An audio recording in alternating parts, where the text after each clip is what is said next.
It's me.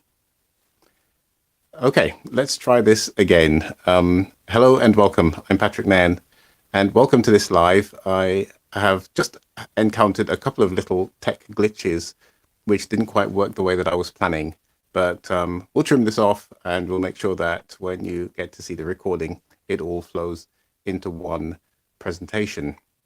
This is one of the things that we have to think about when we're going live, is all of the little things that can happen that can sometimes interrupt your flow. And if you go live enough times, it's going to happen to you. So let's get into the topic of today. And this is part of a series that I'm trying to sort of share with you before I lead up to something really important, which I'm going to share with you, hopefully tomorrow evening. And this is a series about how can I simplify all the tech stuff, which is one of the questions that my clients are often asking themselves. You know, what is the priority here? Let's get everything working as simple as we can so that we don't end up making any mistakes. So in this particular event that I'm running today, we're going to talk about how to light your live like it was the World Snooker Championships. We're going to include both what we call functional and emotional lighting. Now, the reason why I decided to pick this topic is today is, of course, in the UK, the final of the World Snooker Championships. Now, this is a sport that is not played all over the world. It's a sport that's very popular in England, the UK in general, countries where the UK had any kind of participation in shaping that culture. And it also has a big influence in China at the moment. And so there's a lot of conversation around sort of snooker and all the things that are going on at the moment. It's a big televised sport in the UK. And so it was on television. And I was enjoying some of the snooker, which has been pretty much like the final of the World Championships. I won't spoil it for you. If you are a snooker fan, you will, if you want to see the recording, that is, see the recording. But by now, the world knows who has won. But the most important thing about this was it got me thinking about lighting and the way that lighting in snooker is a really big and important part of the game and the outcome for the audience. It's putting two types of lighting together, what we call the functional lighting and the emotional lighting. And I'll talk to you about both of those in this short lesson that I'm going to cover today. Before I go into that, I help female coaches to present with professional lighting so that they can stream their lives to other people's audiences and that they can make high ticket sales from those audiences using the technology of live streaming so that they can get in front of as many people as they like. Because for many of my audience, they're not really so comfortable with things like ads. And although they want to run ads one day, they want to get primarily out of that scenario where they seem to be having a feast and then a famine, where there's the calendar that's fully booked. But whilst it's booked, they can't really do an awful lot to speak to their audience and get new customers coming in. So one of the things that they're using is other people's stages where an audience is already there. They just turn up, speak. Of course, it's promoted, but they turn up and they speak. They don't have to worry so much about all of the aspects of getting people in front of them. All their concern is how to present well and how to look like an authority speaker whilst they're there. My name is Patrick Nairn, and I want to ask you, those of you who have watched the Snooker Championships, did you notice that the way that the lighting is set up for snooker is very specific and quite unique for the way that lighting is generally set up for sports? Why, you may be asking? Well, the lighting is about the players, first of all, but it also has to encompass the audience. So if we think about what's happening in snooker, well, they're playing on a table. There are different colored balls that they have to pot, as they call it. And the concept is that a player needs a high degree of precision. And this is really important for coaches, because when these coaches are speaking from someone else's audience's platform, they also need a high degree of precision when they're sharing their message. So this is important for you to think about the concept of precision just by itself. And really, I wanted to think about how this lighting can impact your live streams as well. Because when you start to think about how the lighting affects snooker, you start to realize that it's very similar to the way that lighting helps you to build a connection which is both functional and emotional with your audience. So the first part of this is what we call the functional lighting. So what is the point of functional lighting? Well, it provides just a function. It's there to help the players to see the table clearly. It's not supposed to get in the way. It's supposed to be lighting that allows the players to feel really comfortable that they can accurately see what's going on around them. And when you consider that some of the games that they're playing are several hours, and in fact, the final took place over 2 days, over several hours each day, probably in total around about 20 plus hours that they played. And over that time, you want lighting which allows your eyes to feel really adjusted, well adjusted, both for the players and for the audience watching. Now, bear in mind that the audience is also watching on television, so that presents the live streaming effect that I've been talking about. We want to see with a great deal of clarity and detail what's going on the table. But we really wanted to spotlight the people who are performing, which is you and I when we're speaking to our audience. So we talk about the idea that we want to make everything easy to see for the players, which is us as a coach, as a speaker. We want to make sure that the lighting doesn't get so bright in our eyes that we are unable to focus. And so we want to get lighting which is somewhat diffused. And as with snooker, the lighting is all above. So we want to sometimes think, how can we get the lighting above us? But I'm going to talk about that in a little bit more detail. But how do we get the lighting above us so that it's not in our eyes, but at the same time that it still illuminates us without creating weird shadows in our eye sockets? And the idea of the lighting is to help the players perform at their best so that they can give a performance which isn't in any way hampered. And it's the same deal for you and I when we're speaking. We want clear details. We want the viewers to see clearly as well as the players. And we want the players to be shown in a nice way. But we also are trying to keep the audience out of sight so that they're not really distracting the players and they're becoming a part of the game itself. No, we want the players to see the table, to see everything that's going on around them, and to not see the things they don't wish to see. And sometimes the game is halted because someone may be doing something and it's distracting a player. And so you want to make sure that your lighting isn't creating any kind of distraction for yourself, but also is helping your eyesight and at the same time not looking distracting for your audience. And so some of my clients ask me, Patrick, why have you got a white background? Well, I'll talk to you about that in a presentation that I'm going to be doing in about 2 weeks' time, where you'll be able to learn a little bit more about why the background is needed to be clean, clear, but also the selection of color matters greatly for your background, because it's all about keeping a certain degree of ease for someone to focus and to allow their eyesight to just work naturally, not having to compete and fight, but just to work naturally. And believe it or not, there's a lot to be said for having a plain white background, which may go gray as we light it in different ways. But one of the other things that we want to think about is the cloth that's on the table. They call it a baize. And that cloth in snooker is green, which is like the same green color almost as the chroma key green that we use with any kind of live stream if we want to remove the background very easily. Now we can also do it with other chroma key colors, but green is one of the most popular colors of today.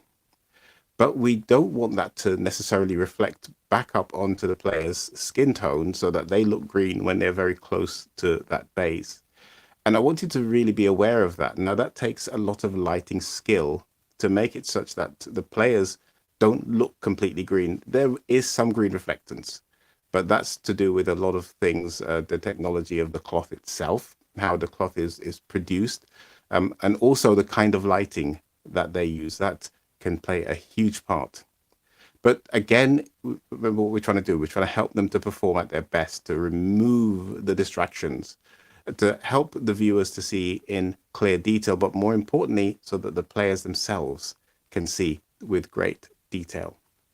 And so in snooker, as I mentioned before, the lights are above the players' heads, and they are sort of multiple lights. It's not just one group of lights. They actually use lots of different lights at different angles, so that even though the main lights are above, pointing down onto the table, that the players themselves can be seen And there's a lot of things that go on in terms of side lighting that also comes into play so that we don't have these dark eye sockets and featureless faces in shadow all the time because the light's coming from above. Because that would make for, an interesting movie, which might be a horror movie, but doesn't make so much fun for watching a sport. And so we have to think about the lighting. And so the question that you might be asking is, Patrick, what has all this got to do with me presenting? Well, remember, we're talking about something that's been watched for many hours at a time, which is like when you're doing a live stream of maybe an event, someone is watching you for a number of hours. We want to make the lighting easy so that people can just relax and watch you. And we want you to be visible really easily to your audience and nice and clear when you're being seen on camera. We want your face to be nicely lit so that you're not in shadow. And again, we want your viewers to be able to focus on your expressions and to feel your energy so that your message comes across without any distractions. And shadows are one of the greatest and most powerful ways that we can actually introduce distractions if we don't understand what's going on. So this functional lighting is about performance. It's about helping the players to play, but also helping the audience to see the players and to not introduce fatigue. So functional lighting is for you a way of you building that credibility with your audience because they feel that they can watch you and it's an easy experience to watch you and to sort of interact with you and to feel like, what this person feels like they're real, a genuine person. And so we're creating this concept of professionalism. Let's talk a little bit about emotional lighting. So what's emotional lighting all about? Well, if you watch any kind of drama on television, if you go to the theater, you'll see that there's very similar lighting to that which is of snooker, and it's mostly lighting that's above.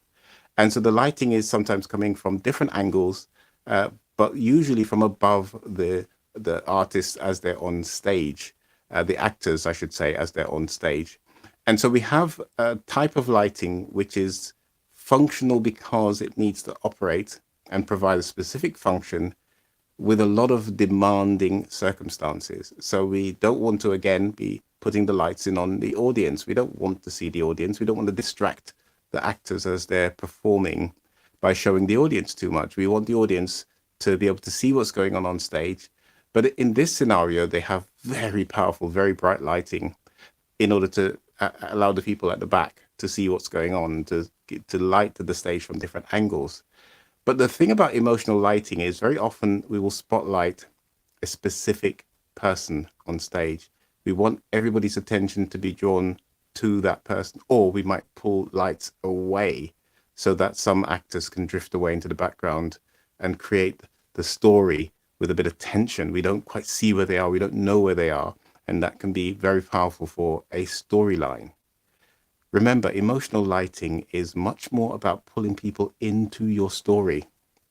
And so the lighting that we're trying to use to help people to see us, we in emotional lighting are setting the mood about how they see us.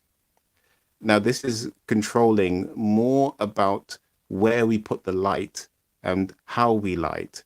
And so for snooker, when we are trying to create this emotion, this tension, what do? Well, instead of having just soft lighting everywhere, we have some hard lighting. Why? Because we want the viewers to see the faces, the expressions.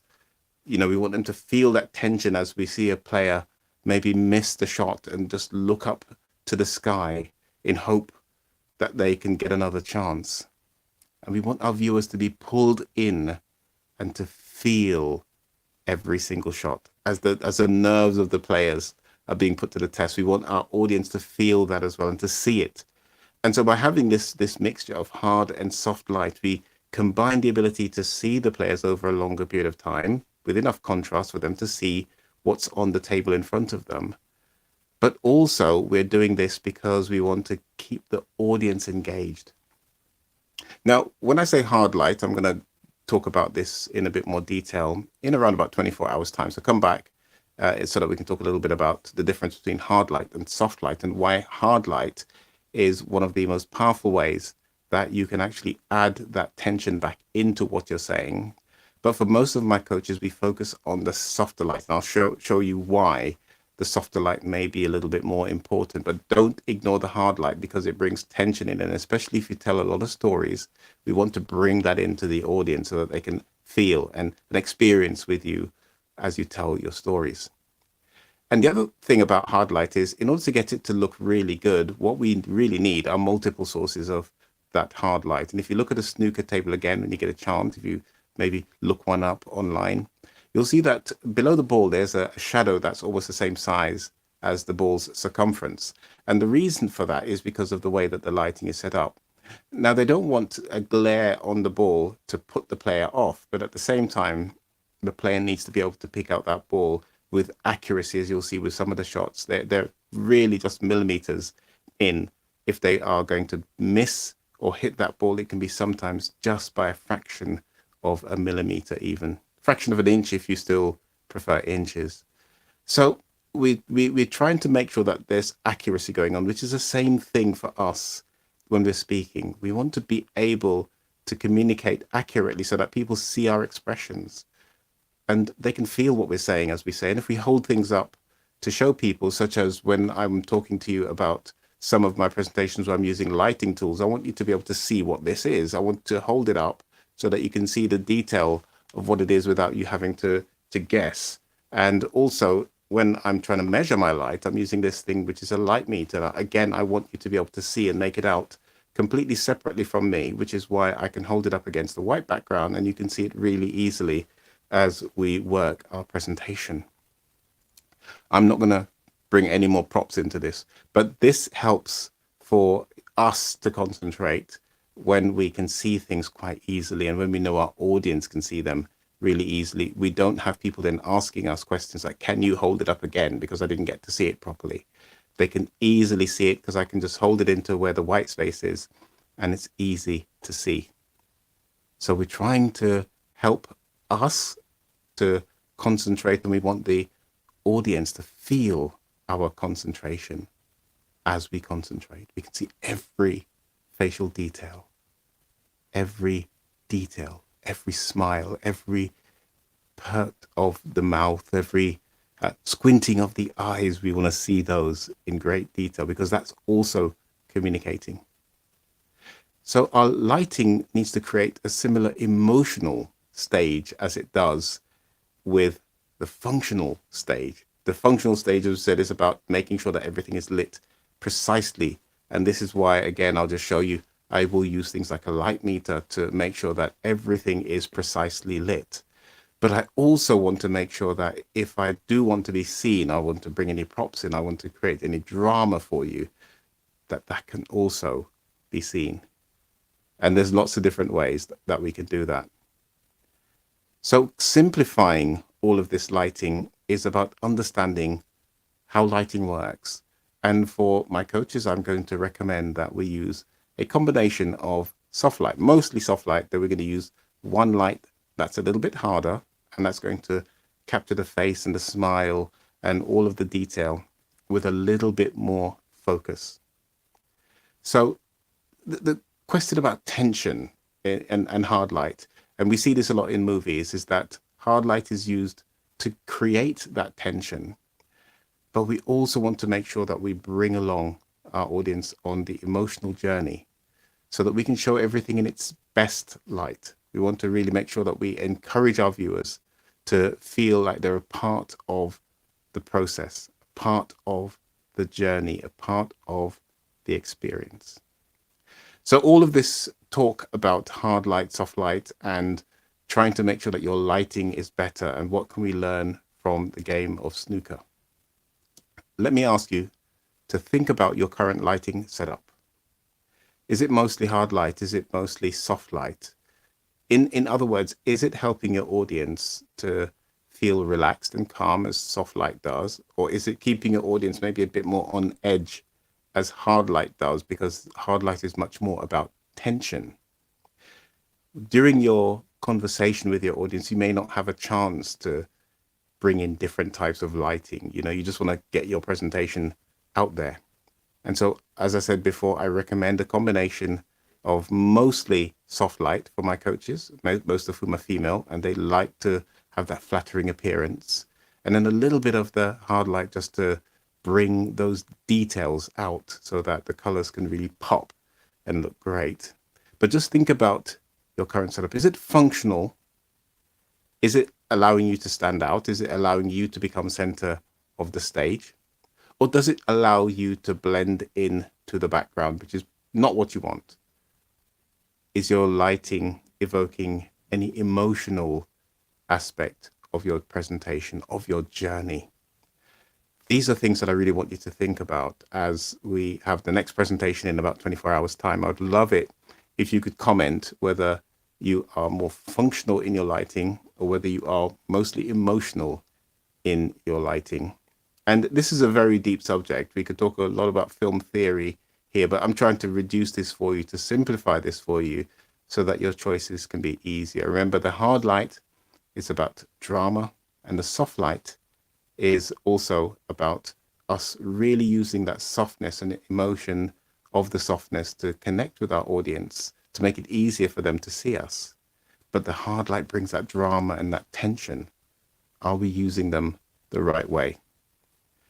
It's a pleasure to be running this series and sharing it with you. And as I've mentioned, I'm going to be running a series which I'll talk a little bit more about in tomorrow's session, when we talk a little bit more about hard light, stroke soft light.